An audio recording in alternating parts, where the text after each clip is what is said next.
All right, we continue to look at the film, evaluate it, try to dissect it, figure out what we need to do to continue to put these guys in a position.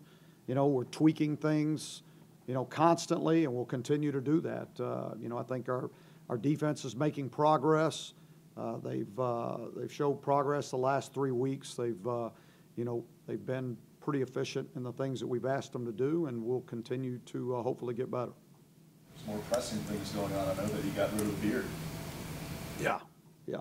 Just change up. That's it. Just change up. How do you keep the confidence of these guys at this point? And what's kind of the level of frustration? Well, I can assure you they're all frustrated. I mean, because they all want to be successful, and they're all working hard, and they're putting the time and the effort in, and they're doing the things that we ask them to do. And so it's more about just getting them to continue to believe in each other and continue to work hard. And, they're doing those things. I mean, there's not been a situation where I've been concerned about their attitudes or their effort or any of those things. And so, we'll continue. We got some really good leadership, some guys that are making sure that the locker room's good, and we'll continue to, try, look for ways to put them in position to be successful so that they can have success. Who are some of those guys kind of being Well, I would say, MJ and Donnie are probably, Donnie Miles are the two on defense that are the most vocal, and, but there's other guys that are underlying that, it's lead and then be a good teammate, and buy into what the leadership is saying, and those guys are doing that. And on offense, Cam Dillard is really a guy that is really the one offensively that has stepped up and doing a lot of that. First 3 games, Chaz was just under 70% completion rate. Last 3 is at 51%. How much that has to do with the personnel attrition, and how much of it is something else? I mean, it's a combination of a lot of things. I mean, a quarterback. I mean, a lot of people give a quarterback a lot of credit, and then they give him too much blame. I mean, because it's going to take the other 10 guys for him to be successful. And, whether you're getting pressure or whether you're not getting pressure, whether you're creating separation on routes or whether you're not creating separation on routes. So there's a lot of things. I would say part of it is, is personnel. Part of it is, what we're doing with him in some situations. And that goes back to personnel and how we've limited what we can do in the playbook. I think he was only sacked twice a day, but he got hit a lot. He got getting hit a lot the last few weeks. How much is that a part of his growth? Just getting out there, getting hit, getting back up, and does that also help him develop kind of leadership skills of showing the guys he's going to keep doing that? He doesn't. He's a guy that likes to be aggressive with the football. He likes to run. He's not. Contact is not something that he really worries about. I mean, he likes being physical. He likes that. There are times where I have to tell him, that I don't need him to do those things. And but I'd rather it be that way than the other way. How do you think Brandon has adapted to his role on the team? Obviously, he was a guy who came here expecting to. Yeah, I think he's done a tremendous job. He really has. He's been a great teammate. He's been positive. He's got a smile on his face. He comes out there and practices hard every day.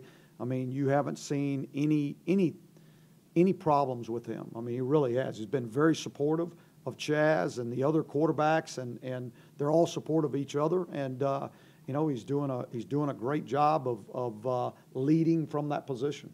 I think you got this question last week about kind of building toward the future with Chaz in terms of does it make more sense to go with him because of that. But I mean, the more things kind of progress this way, does that make more sense, or what would it take for?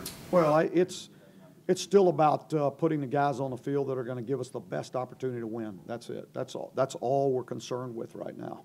And if Brandon continues to grow and continues to get better and continues to give me confidence in practice, then there's no reason that I wouldn't put him out there.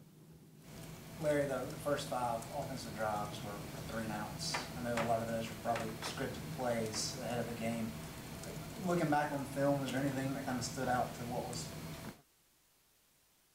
Yeah, I mean, it's we went through it, with a fine-tooth comb. And I mean, if you make a little mistake here, and you get behind the chains, and then you struggle to, convert on third down, and that's what it is. I mean, that's in every one of those scenarios. We picked our tempo up when the drives that we did have some things going, and we got some continuity, getting that first down and getting things going gives those guys some confidence, and then we are able to get moving. How much some of the issues with the running game falls on the offensive line right now? You've got some older guys there, but doesn't seem to be working. Yeah, I mean, the running game is going to be basically about the offensive line, but you still got tight ends that have to block at the point of attack.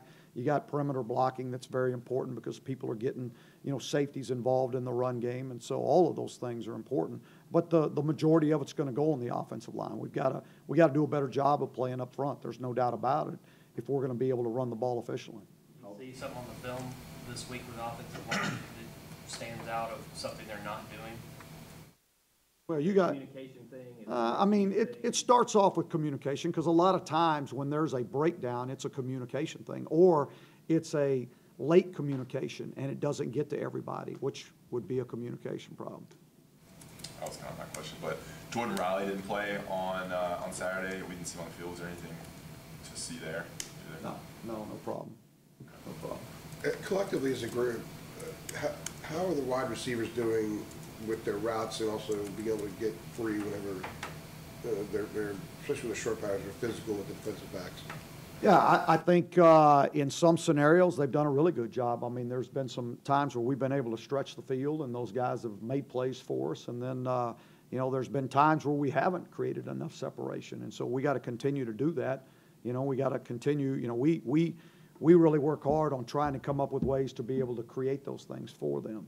And so we've got to continue to do that as a staff. Aside from Anthony, have any of the other guys that have limited playing time, have they made noticeable progress in their route running and getting open?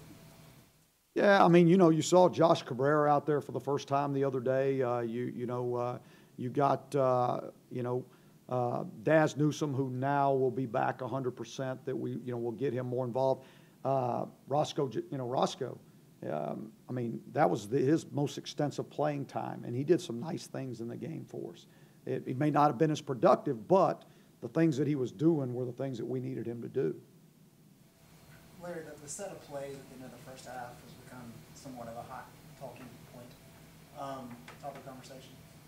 Hindsight being 2020 as it is, why the decision to be aggressive with the pass down the field instead of maybe being conservative and doing a couple of QBs? Well, because we've done it before and been able to hit those, and I thought we might have that opportunity with the double move. Then it was, okay, we didn't hit the ball, we didn't hit it, so let's go ahead and run it out and get out of here.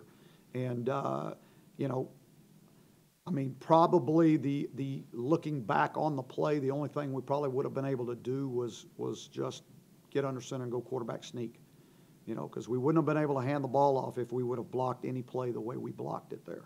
So. Was that bust on the offensive line, the safety? It was a communication problem, yeah. What's your individual frustration? Because you're a guy, obviously, whose offense has had a ton of success ever since, you went with this back in the late 90s. You probably haven't experienced a situation like this very often. Yeah, not much. I mean, so yeah, I take a lot of pride in what we do. So I do get frustrated. I want our guys to be perfect, and I want to put them in a position where they can be perfect. Understanding that we'll never get that, but what we're seeing right now is just a whole multitude of issues that we've got to get cleaned up. And the frustrating thing is that we're making some of the same mistakes over and over, and that is the most frustrating thing. But even though there's levels of frustration, I mean, I can't remember a time that I don't go through a season without being frustrated. I mean, it's just my nature, so it's just another level. And again, it's to me, if things aren't going the right way, you work even harder, if that's even possible. And like I said, we're trying not to leave any stone unturned to try to give these guys another opportunity to be successful. Saturday, saw on tape. Oh, yeah. Yeah, there were, first of all, the defense, there were a lot of things defensively. If you're asking, are you implying offensively? No. Yeah, there were some really good things on defense. Casey Collins played probably the best game he's played since he's been here. Miles Dorn probably played the best game of his season. We had some guys that really, really played well, and we had some really good plays. There were some offensive plays where guys did what they were supposed to do, and we had good positive yardage. It just too much inconsistency, and so, we gave up the one punt return, for about 23 yards, which is not something that we've done in a long, long time. And part of that had to do with ball placement, hang time, getting off blocks, and that's something that we can't allow to happen because we've been pretty solid on our special teams. Collins, guys, he's kind of gotten gradually better throughout his career and especially recently. What have you seen from him in the recent? Oh, just a lot of confidence, and he knows what to do, and so now he's just turning loose and playing, and you see his natural athleticism come. He's a big guy that can run, and he's really athletic and he's physical. He likes to hit, so he's a good player. I think when Virginia went to Boise and did what they did up there, it really opened people's eyes a little bit. What was your reaction when you saw that score and kind of studied what they've done this year? Well, Broncos always had success everywhere he's been, and they go in last year, and it's going to be a building year for them, and now these guys understand what they're trying to do on offense and defense, and I think right now they're with where they are right now, I think they're playing with a lot of confidence, and there's no doubt that they're playing well, and they feel good about where they're at, and they're going to come in here, and I'm sure they can smell some blood in the water, and they're going to play really hard and get after us. I think their defense is ranked 24th in the country, and they're pretty consistent against the pass and the run. What do they do that has allowed them to be effective? Yeah, they're a multi as far as defensively. Their fronts, they get into just about every front you can. Some of it is a little bit different, so your guys have to be able to recognize those things. They do the same thing on the back end. Their safeties are going to be heavily involved. They're not afraid to play man coverage or cover one or cover zero. And, so it's a little bit different in the way that you have to approach it and the way you see it. And, they've given everybody they've played problems with it. What's your level of satisfaction with the play calling? Speaking of Greg's question, down there late in the first half, have you been any more involved than ordinary? I have been and will be even more so, not necessarily in the words coming out of my mouth going to the signal guy, but will be much more involved in when we are in between series and those kind of things, and what I would like to try to do.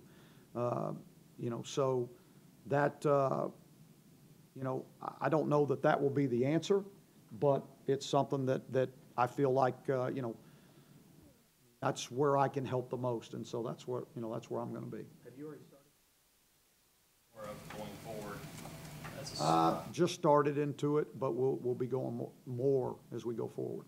were you, I guess, conscious of trying not to, weigh in too heavily earlier in the season when you let your coaches do their jobs, Yeah, but I'm not saying I'm taking over the offense. That's not what I'm saying. I'm not saying that at all. I'm just going to be more involved in what we're doing. Who calls the plays? I know you have Caps on the field, Hex in the box. So, on the headset, you're on the who headset. calls it to the signal guy?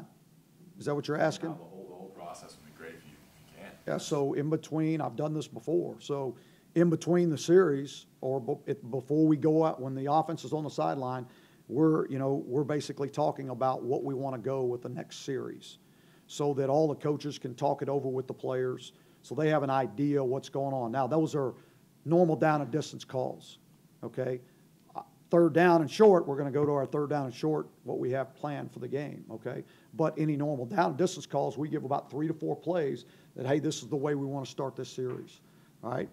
And then from there, they talk it over. We get into the series, and Heck is making the call to the signal guy. The signal guy's, signaling it. That's all there really is to it. maybe a minor thing, but when did you shave the beard? When did you decide to do it? When I woke up this morning. So, Yeah. okay. So the players There haven't was seen no- you. Players haven't seen you like this. No, yet. there wasn't a whole lot of thought process in it, actually. No, I'm not really superstitious. I really am not. I don't believe that the beard will have anything to do with our play. I really don't. If that was the case, I'd have done it a long time ago. Does it feel weird? Oh, yeah, yeah. You guys won 11 2 years ago, and then now you're dealing with inexperience and injuries kind of together. I guess it kind of highlights the challenge of building a program and that can continue, ACC and nationally year after year, and Right. how things can change. I mean, can you, I guess, expand on that a little bit, like just the challenge of keeping things going and not? Well, the thing is there's never a time where you can relax and say you've arrived. I mean, you're constantly dealing with issues all the time, and so, there's a lot of variables involved, and you've got to stay on top of every single one of them all the time to be able to play at a certain level. And right now, for whatever reason, we're not playing at that level, and again, I've said it before, that's my job to figure that out and put us in the best position possible. What do you feel like is realistic given the injury situation you guys have? I mean, you've been decimated as a receiver, the offensive line has been banged up and inconsistent. I mean, the only way I look at is how we perform on Saturdays. I mean, it's not what's realistic and what's not realistic, and what are the reasons, what are the excuses that we can't do it. It's how do we get it done? We got to find a way to get it done, and the focus is just on this week. Actually, the focus will be on tomorrow, just having the best Tuesday that we can possibly have, and then the best Wednesday. And I know people don't want to hear that, but really that's the only way to get out of this, is to focus one day at a time and try to be better than we were, the day before. And then we get to Saturday, pour it all into Saturday and take it out of the bank. Given so many young and inexperienced players having to play due to the attrition, when you sat down and watched the film yesterday, did you see growth in a lot of those younger guys? Oh, yeah. I mean, every rep that they get is a learned experience that's going to pay off for them, and they'll get better as they go. We just got to get better now. That's the problem. Is you can't. There's not. There's no patience involved. We got to get better now. You got to play good now. You got to do your job now. This is very much off topic, Coach, but our sister station in College Station is begging us to ask you what you think of Lee's job at A&M Consolidated at the moment. Yeah, I'm proud of my brother.